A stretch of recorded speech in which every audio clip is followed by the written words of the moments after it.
Well, before we pray once more, I want to thank the pastors for allowing me to be here. Pastor John and Pastor Jonathan and Pastor David.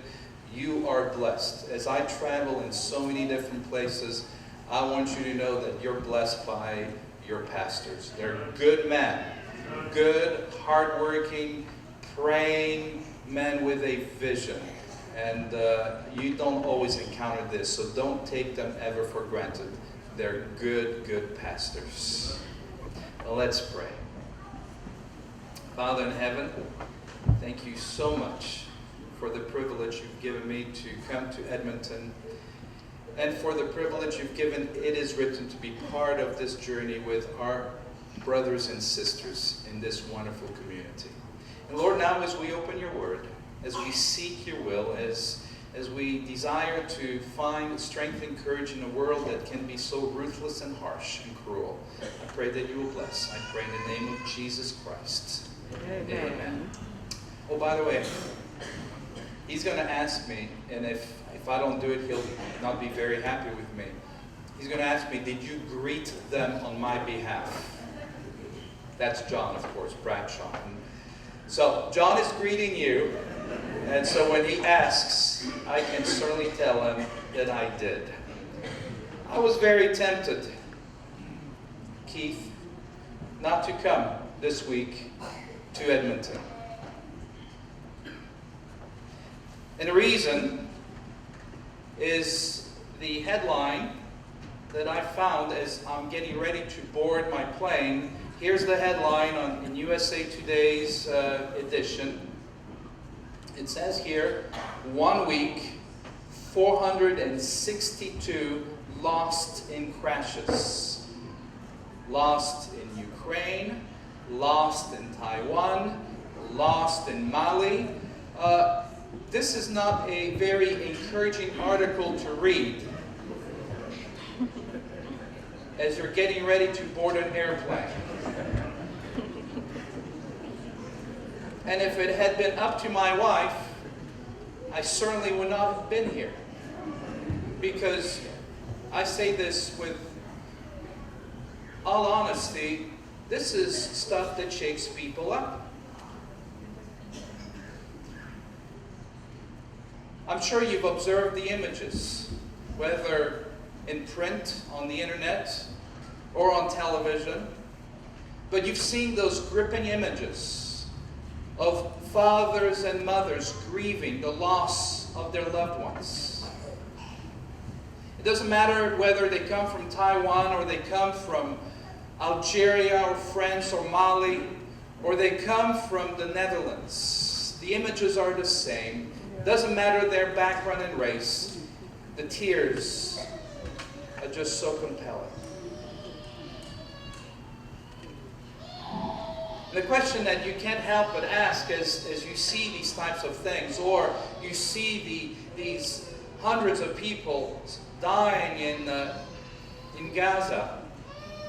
Yes, that's very touching. The question is, where is God? Where is He? As we see all of this pain and suffering around us. It is written, receives a lot of prayer requests. We invite our viewers, we invite our friends on Facebook, we invite our friends who come and visit our website to send in their prayer requests. We take those very seriously.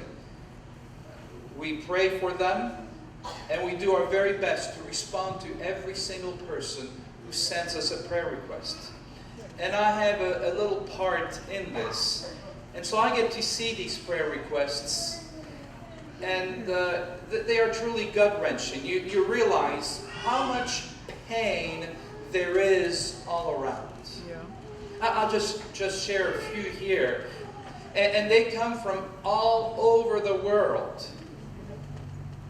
This gentleman says, I am in desperate need of God's healing. I am undergoing 13, and this here is with all the typos and grammatical mistakes, 13 the cycle of chemotherapy for metastatic stomach cancer. Another one writes to us, and I just randomly picked them. Afraid of husband, she says. Please pray for me as I'm afraid that my husband may want to have me killed or even that he would kill me himself. Another one, I'm requesting prayer for my family, my children, and my husband, and myself. One of my children is very defiant, disrespectful. My husband and I have been drifted apart, no communication, and as a result the family is not functioning in a Christ-like manner.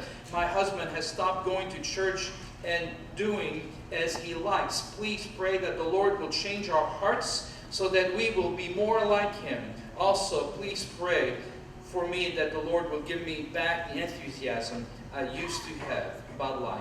I'm often depressed. Last one here, please pray for me and my family. I'm out of work, close to losing everything. There is drug addiction with myself and my children. I ask you to pray for us that God will deliver us from this addiction and heal us, and that I find employment soon. Please, we need your prayer. I've carried this alone for so long. We need a miracle that I know only God can give. And as I read these prayer requests, one after another, as I intercede with my fellow partners, prayer partners for these people, you can't help at times to pause, to stop and say, where on earth is God for all these people?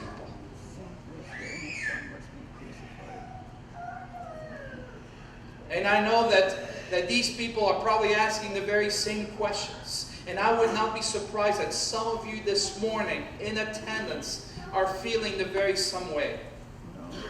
Maybe in the past you had wondered, where is God? Maybe you are wondering that very question at this very moment. Where is God? I need Him so desperately right now. There's a book in the Bible that begs to have the same question asked. That book of the Bible is the book of Esther. The story found in Esther is one that has more suspense, more twists than any movie Hollywood can conceive. It includes intrigue, it includes love, it includes murder plots, it includes backroom manipulation, it includes betrayal, it has deception, it has beauty beyond beauty, it has heroism and courage, and it even has the wonderful ending, happily ever after. It has it all. Except as Bible scholars and Bible students like yourself read, it is missing one thing.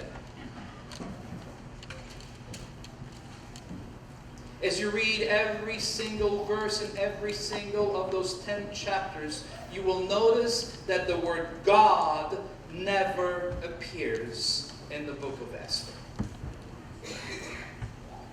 Some have even suggested that for that reason, and probably some others, because it's a rather violent book in some parts, some have suggested that since it does not contain the word God, it probably should not even be included in the Holy Scriptures.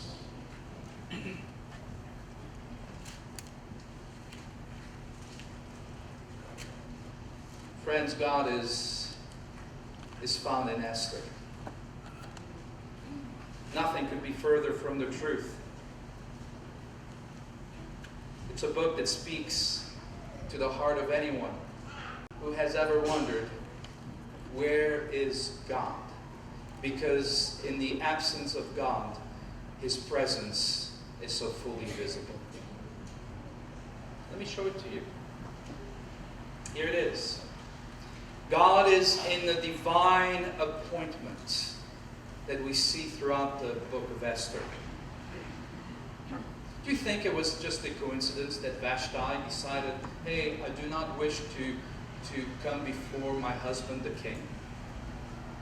Was it just a coincidence that she was removed and that the king went on a search for a new queen? Was it just a coincidence that Esther happened to be there and was the one selected to replace Vashti as the queen of the empire? Was it just a coincidence that Mordecai happened to be serving in the king's court? Was it just a coincidence? I don't believe in coincidences. I believe that everything, one way or another, functions according to divine appointments. And that's exactly what I was desiring to have Sarah read this morning. In Daniel chapter 2, verse 23, it reminds us of God's appointment, of God's presence, of God's really running all things. I read in verse 21 in Daniel 2, and He changes the times and the seasons. He removes kings and raises up kings. He places us exactly where we need to be in life. The last 4 years, for it is written, have been quite interesting. And when you're in the thick of things, you forget that God is still in charge of all things. Last 4 years, it's like being on a roller coaster. 4 years ago, about 4 years ago, 3.5 years ago, I should say,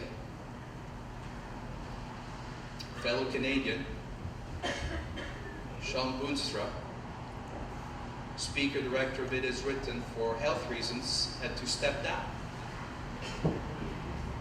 God, what's happening? He just finished a very successful series of meetings in the city of Rome. And now his health is demanding that he step away. God, what is going on here? Within 2 weeks of him stepping out, the North American division selected John Bradshaw to replace him. Who is John Bradshaw? No one can step in the shoes of Sean Boonstra, such an eloquent, such a powerful, just such a personable person as he represents the Seventh-day Adventist Church on television and around the world. But as you've become acquainted with John Bradshaw, you've realized that God knows what He is doing. And so He placed the right person to take the leadership of It Is Written. And then last year, our manager, who had been there for umpteenth years, decided to take a different position. So here, once again, a key person in our personnel is leaving, but praise God, God knows what He is doing. And He will not leave a ministry like It Is Written without proper leadership. And right in front of us was a man who had just retired, full of energy and a love for mission. You might have heard of him, Elder Ron Watts, who was at one time a president of this very conference.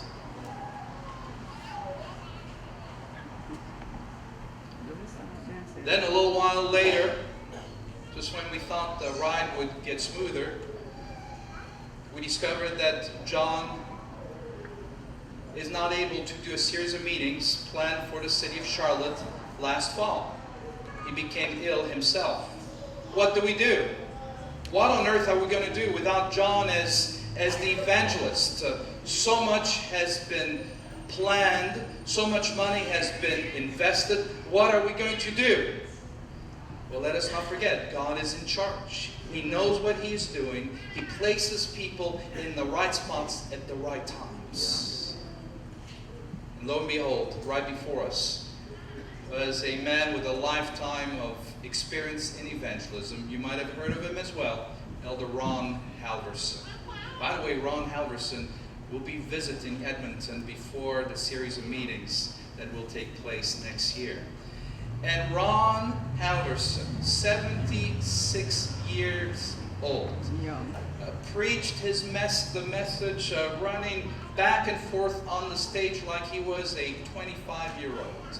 And he preached with might, and he preached with passion, and he preached with power, and he preached with clarity.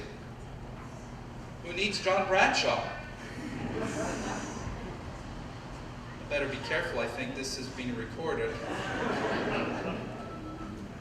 And this recording may go back to John, and he will say, "Who needs Yves Monnier?"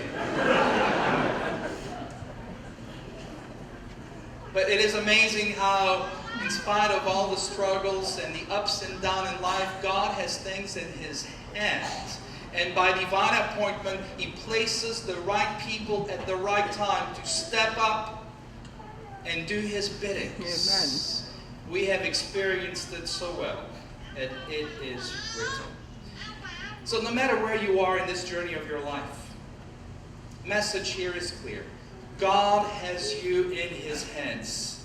Corrie ten Boom, who, if you've heard of her, and I am sure most of you have, she wrote the book The Hiding Place, and she survived the Holocaust during World War II. She wrote this, and I think it sums it up so well. She says, when a train goes through a tunnel and it gets dark, I know today tunnels have lights and they come on when it does go through a tunnel, but going back to her time and day when that probably was not the case. So she says, when a train goes through a tunnel and it gets dark, you don't throw away your ticket and get off. You sit still and trust the engineer.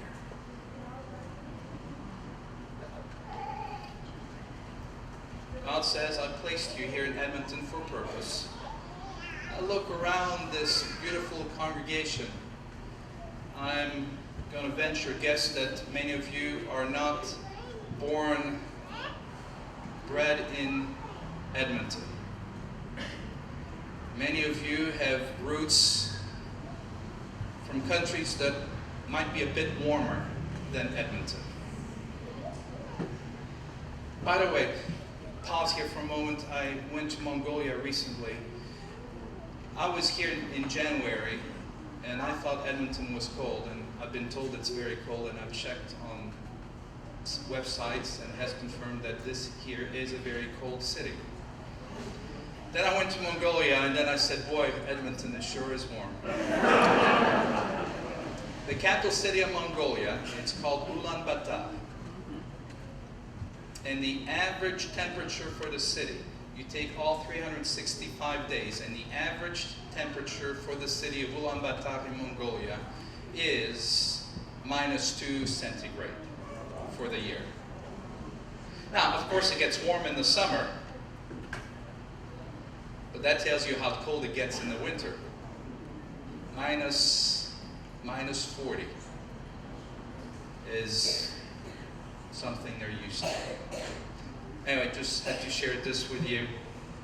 Some of you may be wondering in the dead of winter, what on earth am I doing in Edmonton? That's my desire. You're here by divine appointment. God has placed you here for a purpose.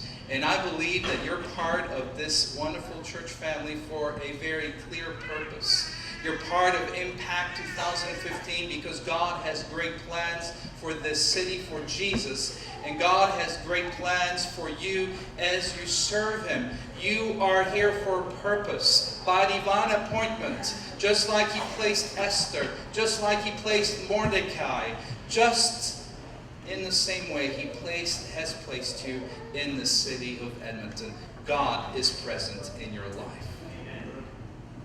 God is there in the story of Esther and the great controversy that is clearly seen. The battle between good and evil is very evident in the book of Esther. On one side stands Mordecai. He represents all that is good. And then, of course, on the other side is Haman, who represents all that is evil, represents the devil, I would say. If you read carefully the story of Esther, you realize that in chapter 2, Mordecai and Esther are introduced. And then finally, I'll show you. Turn to Esther, chapter 3.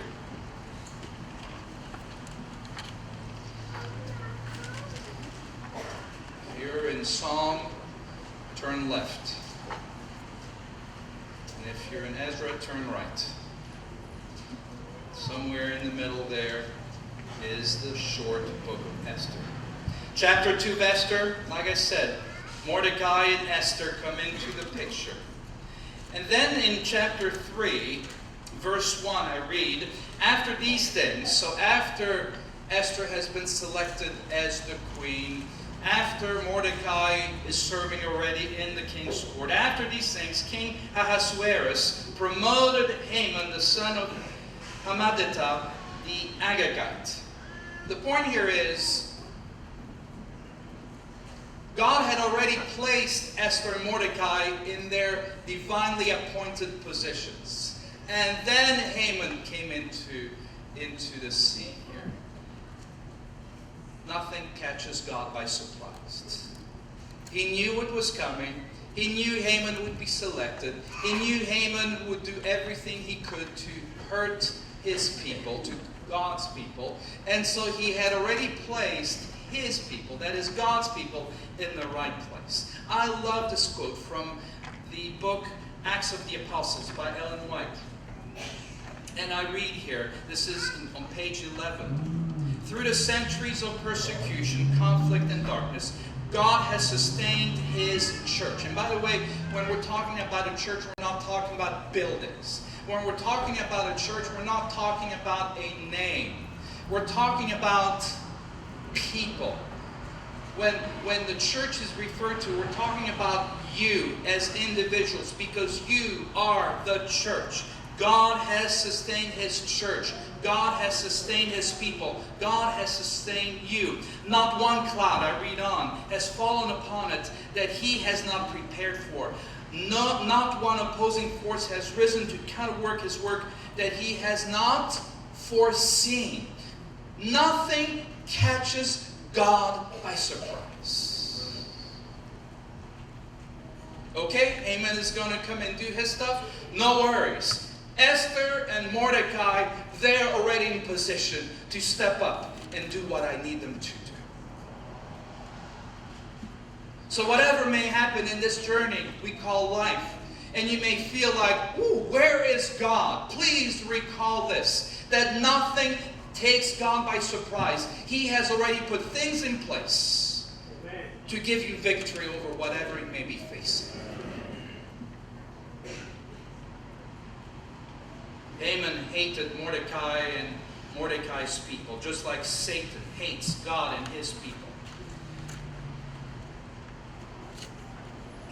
And Haman was determined to destroy Mordecai's people, just like Satan is determined, relentless in his attempts to destroy us. And by the way, as you look at this great controversy theme in the book of Esther, if Mordecai is symbolic of God, of all that is good, and Haman is symbolic of the devil, of all that is evil, is it possible that maybe Esther is like a messianic figure?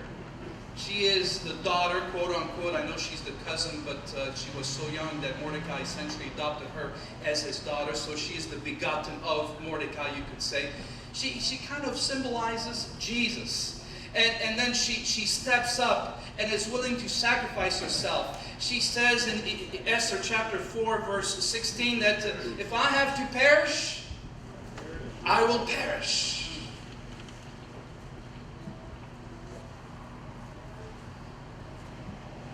The great controversy is very evident here in the book of Esther. The great controversy is evident in our lives as well. Sometimes we have to step away to get a better picture. I know hockey is the primary sport in Canada. Is that a fair statement? In the U.S., it's probably more football. Recently, the world was all glued to their television sets to watch this little event called the World Cup. Were people here in Canada as obsessed with it? Of course. Somewhere. Let's put it this way, somewhere. Now, when I watch some sporting event, I know exactly what needs to be done. I know better than the coach. I know better than the players, and that's because I'm standing away, and on my screen I have the full view. You should pass the ball this way because can't you see the player that is over there? And if you do that, he'll have a quick, easy goal. See, I have the advantage of seeing this full field from a distance. The players are focusing on the ball and do not have that same vantage point. Well, you are the players in life, and sometimes you cannot see all the things that are happening. But if you were to just pause and stop and pull back for a moment, you would realize that the great controversy is happening. You pull the veil back and you realize how you fit into this great battle that is going on between God and the enemy.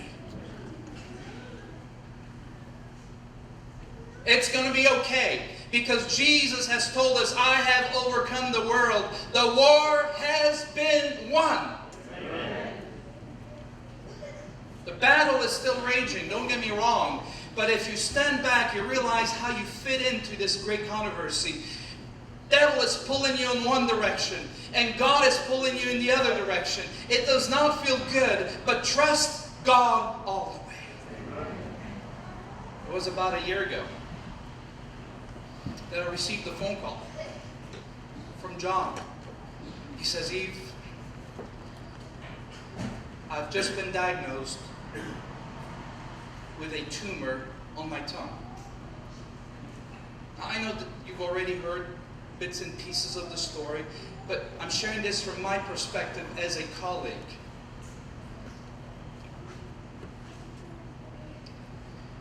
Now, in the middle of what's going on, it's easy to forget the bigger picture, the great controversy taking place. I mean, think about this. John's greatest asset as a speaker-director, as an evangelist, as someone who presents Jesus Christ and the everlasting gospel on television, his greatest asset is his tongue. I mean, of course, the brain controls what the tongue says. So you could say his greatest asset is his mind. But the tongue plays a big role in all of this as well. And as John and I have talked about this, it's very evident that the great controversy revealed itself in the life of John. Why on earth would the tumor appear in his tongue? I have no doubt that the enemy was specifically targeting this organ because he knew and knows that this organ is so powerful in preaching and teaching Jesus Christ. So as you travel through your own tunnels, sometimes you just need to pause and just step back and realize I'm in the middle of a controversy. The battle's been won, the war's been won, the battle's raging. Just keep the course. Keep the course. In the book of Esther, God is there when we see the salvation of his people. The salvation of the people was nothing less than miraculous. At one point, as you read the book of Esther, it's clear that nothing is going to save them. They are staring straight at death. Days are being counted to the time when the executioners would be traveling throughout the countries and committing an act of genocide to eliminate, to eradicate the Jews from the face of the earth. Their doom was clear. And then the last moment, it's just so amazing. In the last moment, they were not only spared,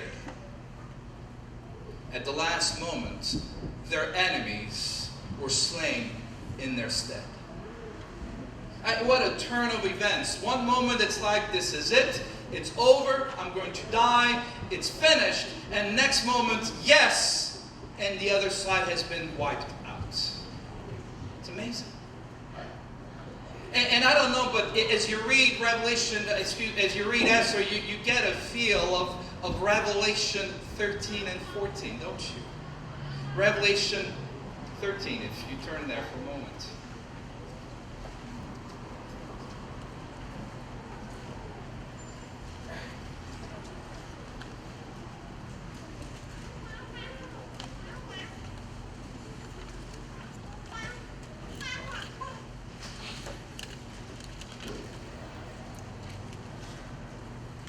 Verse 15.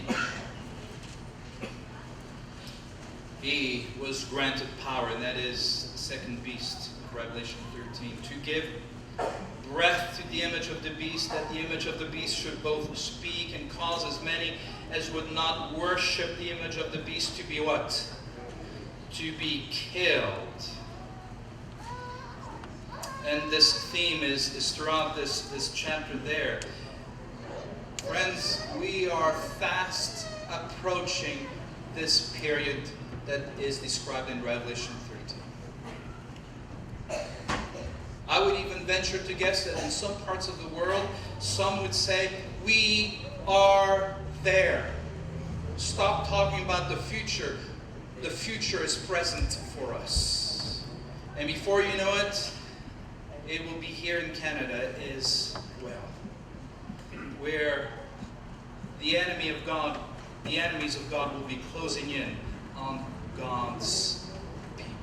But then you keep reading in Revelation chapter 14, and you see how when everything is hopeless for God's remnant people, for God's faithful people, when all seems lost, everything changes. You read the three angels' message, and it is very clear that God swoops down and God saves His people. Just as He did in the book of Esther. The tables are turned around just like this. What? God is not present in the book of Esther? Oh, yes, He is. What? God is not present in your life? You think? Oh, yes, He is. And as the time of the end approaches, you will feel Him even more. There is no doubt about it. I love Psalm 91, which I believe, and many agree, was a psalm written for moments like the Israelites faced in the book of Esther. And it was written for moments that we will face when the enemy comes full force against us. Psalm 91, He who dwells in the secret place of the Most High shall abide under the shadow of the Almighty. I will say of the Lord, He is my refuge and my fortress. My God, in Him I will trust. Surely He shall deliver you from the snare of the fowler and from the perilous pestilence. He shall cover you with His feathers, and under His wings you shall take refuge. I could keep reading because it is such a great psalm, but time is escaping. You are in His hands, and His salvation is guaranteed. There is no doubt about it. Make no mistake. You are going to be okay. God is present in the book of Esther in the not-so-random reminders that God cares. In Esther chapter 6, the story doesn't fit there. It just does not fit there at all. Because Esther has just had her supper with Haman and her husband, King Ahasuerus. She has just invited them to come back for a second supper the next night. And then chapter 6 happens. It's just right there in the middle.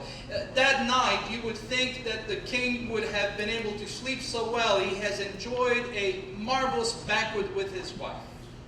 Maybe he had too much to eat, and that might have been the reason he could not sleep.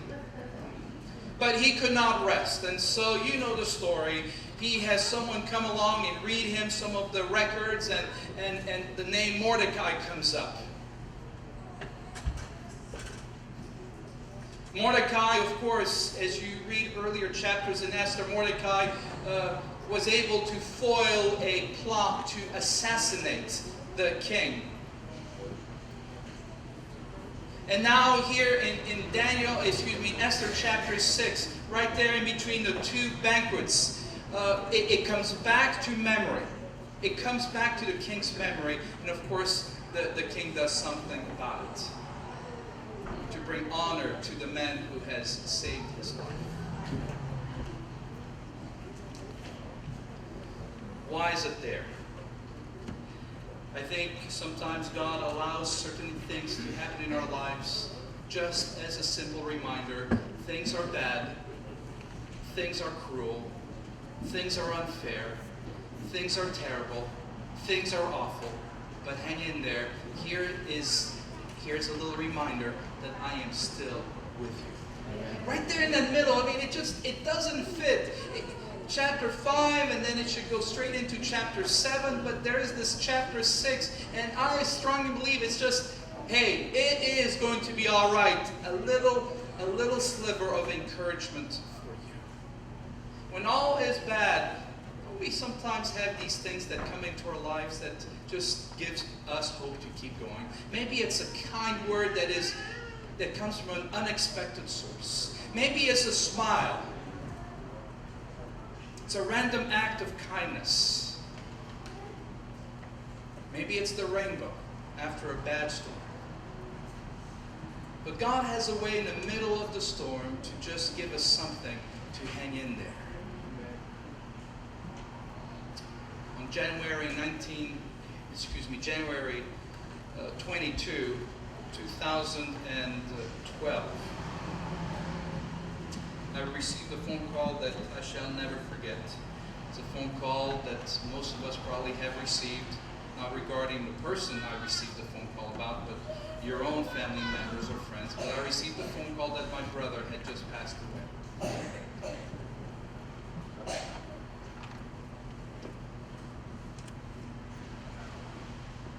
We were very tight.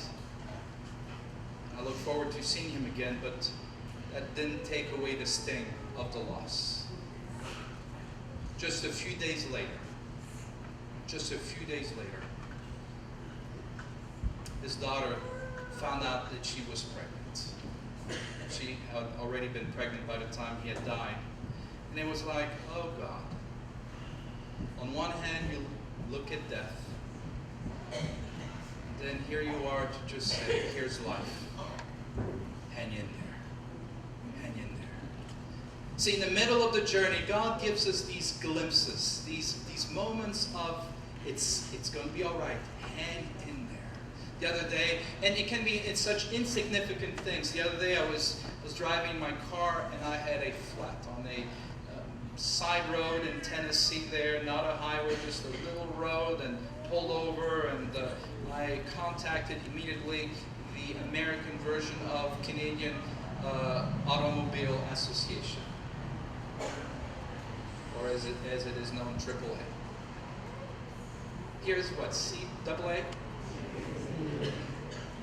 I thought, what's CAA? Same thing? All right. So the tow truck is coming. Good thing to have, by the way. Good thing to have. Never leave home without that thing with me, because they sure have helped me a lot of times. But so here I am on the side of the road, and I'm sitting there in my car, and all these cars are coming by, but so many of them stopped. Roll down their window. Can we give you a hand? You have a flat tire. I have a flat tire. No. And no, thank you very much. AAA is on their way. Another one. Can we help you? No, it's okay. AAA is on their way. Okay, just want to make sure. And it was amazing how many people stopped. And you know, a flat tire is a nuisance. It's not serious. It's a nuisance. It's just a nuisance. I had my day planned out. My day got totally messed up. But in the middle of this nuisance, of this inconvenience, of this problem, here are these people stopping by, and I had to call my wife and tell her, guess what? We got some good people here. We got some good people around here. And it just lifted my heart. In the middle of life, when everything seems to be in despair, just look out for these moments where God just sends you a little smile your way, a little help your way, something to lift your heart and say, yes, I recognize it's hard, but don't give up. It's going to be okay.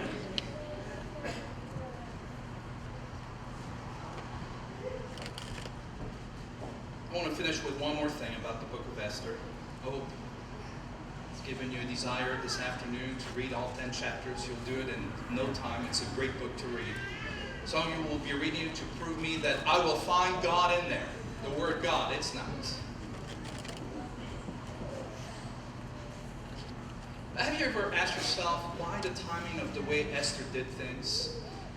When she first appeared, after fasting for 3 days, you recall the story, she fasted and she had all the people fast and then she put on her most beautiful robe and she came before the king, and you know that if the king had not extended the scepter, he could have said, get rid of her, and she would have been gone.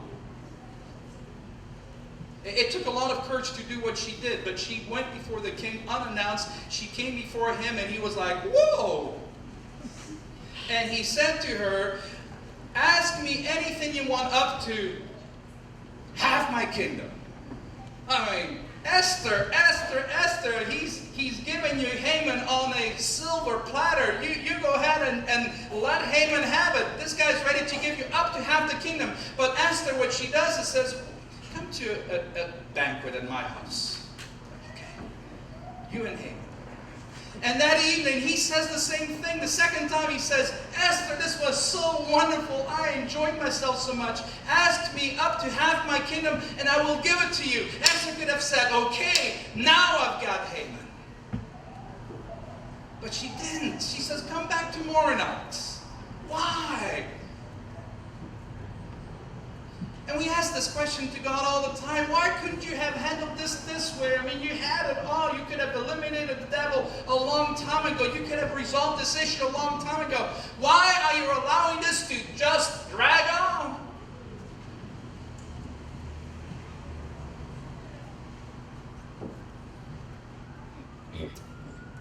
What happens between the first banquet and the second one? What happens?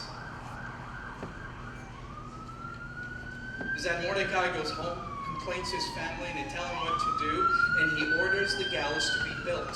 You read it, it's there. He orders the gallows to be built. You've heard it say, you give someone enough rope and they'll hang themselves. Well, literally, that's exactly what Haman did. He was given enough rope and he hung himself.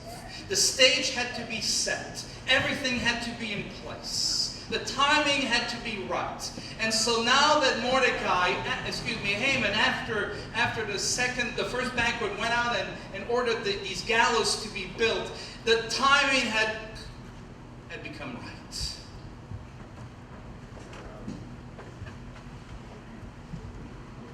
And so when at the second banquet the king once more said, oh, Esther, whatever you want, I will give it to you up to half of my kingdom. The time was right. The gallows had been erected. Things were ready. Were all set in motion. And you know what happens next. And the gallows that were intended for Mordecai ended up being used for Haman. Esther knew what she was doing. But more so, God knows what He is doing. We may think we know what is best. Esther, you should have just brought it up sooner. Esther, God knows what He is doing. Just trust Him always. I'll end with this story. Ron Meal, in his book Surprise Endings, tells a story of a remarkable answer to prayer. Roger Sims had just left the military and was eager to take his uniform off once and for all. He had been honorably discharged. He was hitchhiking back home with a heavy duffel on his back. With no car and a long way ahead, he decided to hitchhike. Most cars, all cars, blew right by him like he never existed. But then a large, black, shiny, new limousine pulled aside on the curb. The last car you'd expect. Not such a nice-looking limousine, but that was the car that pulled over to the side.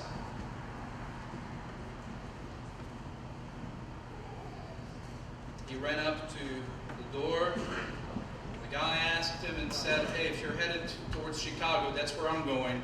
I can give you a ride. And Roger said, well, I'm glad to say that I'm not going all the way to Chicago, but my town is on the way.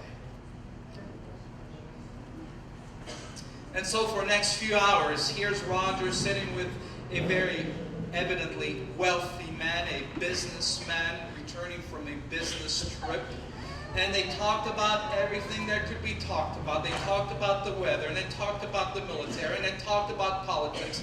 And they talked, and they talked, and they talked. But Roger, deep in his heart, who was a Christian, felt that he should bring up Jesus.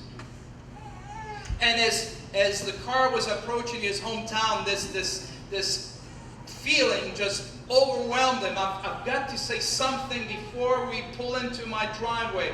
And so he brings up Jesus and essentially gives him a gospel presentation. If you want to know how to do a gospel presentation, attend our Bible Workers School this coming week. He gave him a beautiful, beautiful gospel presentation and invited this wealthy gentleman. I mean, let me tell you, Roger was scared stiff. He thought the guy was going to pull over and just say, get out of the car. I want nothing to do with this. But to his surprise, the guy pulled off the road and said, let's pray. And right there and then, Mr. Hanover, the wealthy businessman, accepted Jesus Christ as his Lord and Savior. Took him to his house, said, hey, Roger, if you're ever in Chicago, come and say hello to me. Here's my business card. 5 years went by. In the meantime, Roger started his own business. 5 years later, he himself had to go on a business trip to Chicago. And as he was packing, he came across this gold embossed business card from Mr. Hanover. He said, hey, I'm in Chicago. Might as well go say hello to him and see how he has been doing now that he had become a Christian. So on his time off from his business trip, he went to the address on the business card, and he arrived at the building entitled Hanover Enterprises. Went inside and said to the receptionist, I'd like to meet with Mr. Hanover. We're friends. Hey, tell you what, you become friends with someone when you just led that person to Jesus Christ. You're someone's best friend, actually. The receptionist had this curious look, and she says, well, if your friend, he's not available, but Mrs. Hanover will probably see you. And a few minutes later, he was escorted up and into a very posh-looking office. And there was Mrs. Hanover. A little small talk there. She says, okay, you knew my husband? He says, yes. And he told her the story. Oh, it was May 7, 5 years ago. I had just been discharged from the military, and I was hitchhiking. And she says, what? May 7? Yeah. He went on, and along the way, how we really connected is I shared Jesus with him. And he accepted Jesus on the side of the road as his Lord and Savior. At that point, Mrs. Hanover began to sob uncontrollably. It took her a while to control herself, and she explained this, and I want you to hear this carefully. This is for anyone who asks, where is God? Listen to this now. She says, I grew up in a Christian home, but my husband did not. I had prayed for my husband's salvation for many years, and I believed God would save him. I believe this with all of my heart. He will be saved. But just after he let you out of his car on May 7, just as you remember May 7 as the day you were discharged from the military, I remember May 7 as the most horrible day in my life. because after he dropped you off, he died in a head-on collision.